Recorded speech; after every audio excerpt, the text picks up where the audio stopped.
आज की जो कहानी है, एक कत्ल है लेकिन 3 रिश्ते हैं और तीनों रिश्ते भी बड़े करीबी। और कैसे वो उस कत्ल को अंजाम देते हैं और किस बात पर अंजाम देते हैं। लास्ट में जब आप वजह और बाकी चीजें सोचेंगे तो हो सकता है जो फसाद की जड़ इस झगड़े में, इस कहानी में है, आपको लगेगा कि शायद हर दूसरे तीसरे घर की ये कहानी हो सकती है, माइनस मर्डर। कत्ल की इस कहानी पर याद आया, हालांकि ये कहानी थोड़ी सी डिफरेंट है। 1990 से 1996 6 साल के दरमियान पूना में 2 महिलाएं एक के बाद एक जिस तरीके से कत्ल करती हैं, करीब 30-40 बच्चों का कत्ल, मतलब रोंगटे खड़े कर देने वाली ये कहानी है। आगरा की है। आगरा में एक बैंक मैनेजर, अच्छे खासे घर का लड़का सचिन उपाध्याय नौकरी करता था। 7 साल पहले उसकी शादी हुई। तब वो अपने गांव में रहा करता था। बाद में पढ़ाई लिखाई एग्जाम देने के बाद वो बैंक मैनेजर लग गया। अब शादी होने के बाद शुरुआत में उसने अपनी बीवी, जो उसको अपने साथ रखा करता था, बेटी यानी कि उसके ससुर की बेटी और उसकी बीवी, नाम था प्रियंका, सचिन की वाइफ प्रियंका। तो शादी के बाद वो गांव में रहने लगा, लेकिन प्रियंका को जो है वो अपने ससुराल के लोगों के साथ रहना पसंद नहीं था। वो चाहती थी कि नहीं, हम कहीं अलग बड़े शहर में रहें, अकेले रहें, सास ससुर ननद देवर ये सब जो भी है, ये सब रिश्ते बोझ है, अलग रहे। इस बात को लेकर अक्सर झगड़ा होता है, बीवी रूठ जाती, सचिन परेशान, सचिन के घर वाले परेशान। सचिन के माँ बाप के पास पैसे ठीक ठाक थे, बेटे से बहुत प्यार थी, उन्हें लगा बेटे की गृहस्थी, उसकी शादी, उसकी जिंदगी। बहुत सारे घर में ऐसा होता है। उनका चलो बहू की खुशी के लिए उसे एक शहर में घर दिला देते हैं। इसके बाद उन्होंने, चूंकि बेटे की नौकरी अब आगरा में लग चुकी थी, वो बैंक मैनेजर था, तो वहीं पर आगरा में एक पॉश एरिया में एक फ्लैट खरीद कर सचिन के पिता ने अपने बेटे और बहू को गिफ्ट कर दिया। जाओ इसी फ्लैट में तुम दोनों आजाद रहो, अकेले रहो, हम बूढ़े माँ बाप इन सबको छोड़ो। न चाहते हुए भी सचिन अपने घर वालों की खुशी और बीवी की खुशी के लिए फिर आगरा शिफ्ट हो गया। अब अपनी बीवी के साथ रहने लगा। बीवी भी आगरा में रहना चाहती थी, क्योंकि आगरा में ही उसका मायके था। उसके पिता एक वकील थे और कलेक्ट्रेट में बार एसोसिएशन के प्रेसिडेंट भी थे। एक भाई था, ठीक ठाक उसका भी जलवा था। तो प्रियंका आगरा में रहने लगी सचिन के साथ और सब कुछ ठीक चल रहा था। 7 साल बाद शादी को हो चुके थे, लेकिन अब भी एक चीज थी, अलग तो हो चुकी, ससुराल वालों से, माँ बाप से उनका बेटा छीन कर वो उसे अपने घर तो ले आई, लेकिन अब बेटा है, कभी कभार त्योहार पर या आम मौकों पर वो अपने घर वालों, अपने माँ बाप की खैरियत पूछने के लिए तो जाएगा, हर बेटे का फर्ज है, जाना चाहिए। लेकिन प्रियंका को ये बात भी बर्दाश्त नहीं थी। उसे लगता था कि ये अपने घर क्यों जाता है, यहाँ नौकरी है, यहाँ घर है, मैं उसकी बीवी हूँ, तो फिर माँ बाप और बाकी भाई बहन उन सबका कोई मतलब नहीं है। अच्छा, सचिन का भाई भी था, बहन भी थी, तो वो इन रिश्तों से कैसे दूर हो सकता था, और जिनके साथ वो 25-30 साल तक पला बढ़ा, जवान हुआ, और जिससे भी शादी को 5-7 साल हुए हैं, उन 5-7 साल के लिए वो 30 साल के रिश्ते को कैसे ठुकरा सकता था।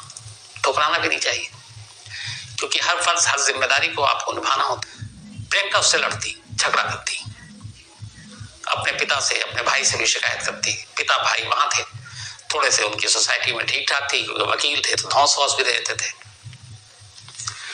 तो सचिन को इन सारी चीजों में दब कर रहना पड़ता था। बट यहां तक भी ठीक है, पति पत्नी के बीच झगड़ा होता है, लेकिन प्रियंका और उसके घर वाले इससे हद से आगे निकल गए। जब कई बार वो घर जाता और लौट कर अगर पलट कर जवाब देता, तो पहले तो प्रियंका ही उसे पीट देती अपने बाप और भाई के नाम पर, फिर बाप भाई को बुलाती, वो अलग उसे पीटते, और वो खामोशी से ये सारा जुल्म सहता रहता, घर वालों को भी नहीं बताता। लेकिन फिर 10 अक्टूबर, इसी महीने की बात है, 10 अक्टूबर को फिर घर में झगड़ा हुआ, और इस बार जो झगड़ा हुआ था वो अलग वजह थी। झगड़े की वजह ये थी कि सचिन के पिता, उन्होंने एक पेट्रोल पंप निकल रहा था, उसकी नीलामी हो रही होगी या फिर बोली लग रही है, तो उस पेट्रोल पंप के लिए अपने छोटे बेटे के नाम पर पर्ची भर दी, और सचिन की भी इसमें सहमति थी। उसने कहा, मैं तो बैंक में जॉब करता हूँ, नौकरी कर रहा हूँ, छोटा भाई बेरोजगार है, कम से कम पेट्रोल पंप मिल जाएगा तो अपना ये बिजनेस संभालेगा। भाइयों में बड़ा प्यार था। ये बात प्रियंका को पता चल गई। प्रियंका इस बात पे नाराज कि तुम्हारे बाप ने अपने छोटे बेटे के नाम पर पेट्रोल पंप की एप्लीकेशन क्यों भरी, तुम्हारे नाम पर क्यों नहीं। ये भी बहुत सारे घरों में होता है। तो उसने बताया कि देखो भाई मेरा बेरोजगार है, पेट्रोल पंप मिल गया तो उसकी भी जिंदगी पटरी पर आ जाएगी, फिर वो भी शादी वादी हो जाएगी। लेकिन प्रियंका ने कहा कि नहीं, ऐसा नहीं है, तुम्हारे नाम पे होना चाहिए था ताकि हम लोगों को मिले। अब इस बात पर फिर उसने बाप और भाई को बुला लिया। बात है 10 अक्टूबर की। उन लोगों ने भी उसे, बल्कि 11 अक्टूबर की बात है, माफ कीजिएगा, और ये 11 अक्टूबर को ही इन लोगों ने इस बात पर झगड़ा शुरू किया। फिर झगड़ा इतना बढ़ा कि पहले प्रियंका ने खूब हाथ उठाए, फिर उसके भाई ने अपने जीजा पर, फिर ससुर ने अपने दामाद पर, और इस बुरी तरह से पिटाई की, इस बुरी तरह से कि खून से लथपथ सचिन बेहोश हो गया। थोड़ी देर के बाद फिर तब भी वो उसको मारते पीटते रहे। थोड़ी देर बाद उन्हें एहसास हुआ कि बेहोश नहीं है, मर चुका है। सचिन की मौत हो गई थी, अपनी ही बीवी, अपने ही साले और अपने ही ससुर के हाथों। अब ये कत्ल का मामला था, घर में लाश पड़ी थी। अब तीनों घबराते हैं। इस दौरान में अब सचिन की एक आदत भी थी कि वो अपने घर में फोन करता था, नहीं तो घर से आ जाता था। तो अब सचिन के घर से तो फोन नहीं आया, प्रियंका डरी, उसने ही सचिन के बाप को फोन कर दिया कि उनके मोबाइल की बैटरी वो ठीक नहीं है, खत्म हो गई है और आज थके हुए हैं तो जल्दी आकर सो गए। बाप को लगा चलो, कई बार वो बोल देती थी। तो घर वाले इत्मीनान में, अब इधर घर में लाश पड़ी है, क्या करें अब इस लाश का। तो तीनों ने तय किया कि इस लाश को रात के अंधेरे में कहीं ठिकाने लगा देंगे।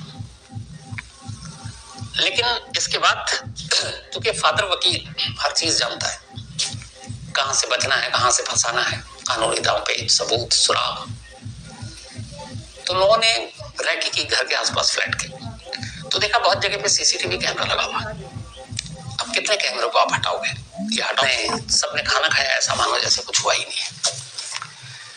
11 अक्टूबर की रात बीत गई, लाश कमरे में है। देर रात इसके बाद ढली, लाश बाहर निकाल नहीं सकते थे। सुबह हो गई। सुबह तीनों बाप बेटी और बेटे में बात हुई। बाप और बेटा घर से निकल गया प्रियंका को कुछ इंस्ट्रक्शन देकर। अब प्रियंका लाश के साथ अकेली। सुबह मेड आई, मेड ने सफाई की। उसने कहा साहब का कमरा छोड़ दो, वो सो रहे हैं, डिस्टर्ब होगा। और बाकी घर की सफाई करके वो चली गई। दूसरी मेड खाना बनाने वाले, उससे भी खाना बनाया, लाश पति के कमरे में है। फिर खाना बना, मेड भी चली गई। अब ये कि क्या करें, अब करीब 16-17 घंटे हो गए थे लाश को घर में रखे हुए। दिन आ गया था, दोपहर हो गई। तब इसने ये पड़ोसी के पास जाती है अपनी प्रियंका और कहती है कि मेरी मोबाइल की बैटरी का शीशा टूट गया, नंबर दिखाई नहीं दे रहा, मुझे पापा को एक कॉल करना है। उसके बाद वो लेकर पापा को कॉल करती है। फिर पापा उससे कुछ बताते हैं। फिर उसके बाद ये अपने एक रिश्तेदार को, इसके फादर ही कुछ बताते हैं। वो रिश्तेदार अब गांव फोन करता है सचिन के बाप को और कहता है कि एक गिरकर और इस तरीके से, पता नहीं गिरा है या खुदकुशी है, आपके बेटे की मौत हो गई है। सुनकर गांव में सचिन के घर वालों पर पहाड़ टूट पड़ा। बदहवास लोग भाग कर आते हैं, लाश तब भी कमरे में थी। पुलिस को खबर दी नहीं गई थी। जब उन्होंने लाश की हालत देखी, देखा सर से पैर तक चोट के निशान है। माँ बाप को पहले से मालूम हो गई। तब तक प्रियंका ने अपने बाप और भाई को भी बुला रखा था। आपस में लड़ पड़े कि नहीं है, ऐसा सिंपल है, इसका अंतिम संस्कार करते हैं। पर सचिन के घर वाले और उसका भाई अड़ गया। आखिर पुलिस, पड़ोसियों तक आवाज गई, पुलिस को कॉल किया गया, पुलिस आई। अब पुलिस ने देखा तो पहली नजर में पुलिस को भी देखकर डाउट हो गया मामला क्या है। लेकिन उधर एक वकील साहब थे, बार काउंसिल के, वो भी थे, तो मामला नाजुक था। पुलिस ने लाश को पोस्टमार्टम के लिए भेजा। जब पोस्टमार्टम के लिए भेजा तो रिपोर्ट आ गई कि ये कोई एक्सीडेंट नहीं, कोई सुसाइड नहीं, ये एक मर्डर केस है। अब इसके बाद जब पूछताछ हुई, घर में कोई और नहीं, सीसीटीवी कैमरा देखा गया, कोई आया नहीं, कोई गया नहीं, सिवाय बाप और भाई के। पुलिस को अंदाजा हो गया। पुलिस ने पहले प्रियंका, फिर उसके फादर, फिर उसके भाई, तीनों को अरेस्ट किया। पूछताछ की, सारी कहानी सामने आ गई। एक भाई के नाम पर एक बाप एक पेट्रोल पंप के लिए आवेदन देता है और एक भाई की बीवी को यह बात पसंद नहीं थी। बस इतनी सी बात पर उसने अपने हाथों से अपने भाई के साथ मिलकर, अपने फादर के साथ मिलकर अपने ही सुहाग का कत्ल कर दिया। और कैसा वो बाप और भाई जिसने इस लालच में कुछ चंद लाख रुपए के लिए अपनी ही बेटी का घर उजाड़ दिया, उसे विधवा कर दिया। न पैसा मिला, न दौलत मिली, न बाकी कुछ मिला। बेटी का घर उजड़ गया और अब तीनों की जिंदगी जेल में कटेगी। सोचिए कैसा रिश्ता और कैसी लालच है और इस चक्कर में कितने ही घर इसी तरीके से गुजरते रहते हैं। तो ये थी आज की अफसोसनाक कहानी। ऐसी कहानी सुनकर खुद भी मन बड़ा खराब हो जाता है कि ऐसा भी हो सकता है। और क्या खुद अपने घर वाले, एक रिश्तेदार दूसरे रिश्तेदारों को लेकर ऐसी सोच रखता है? एक बाप एक भाई अपनी बहन को इस तरीके से इस रास्ते पर ले जा सकता है? लेकिन क्या कहूं, इतनी लंबी फहरिस्त है इस तरह से रिश्तों के खून की कि शक करें तो कैसे करें कि ये झूठ है, सभी हकीकत है। तो ये थी आज की कहानी।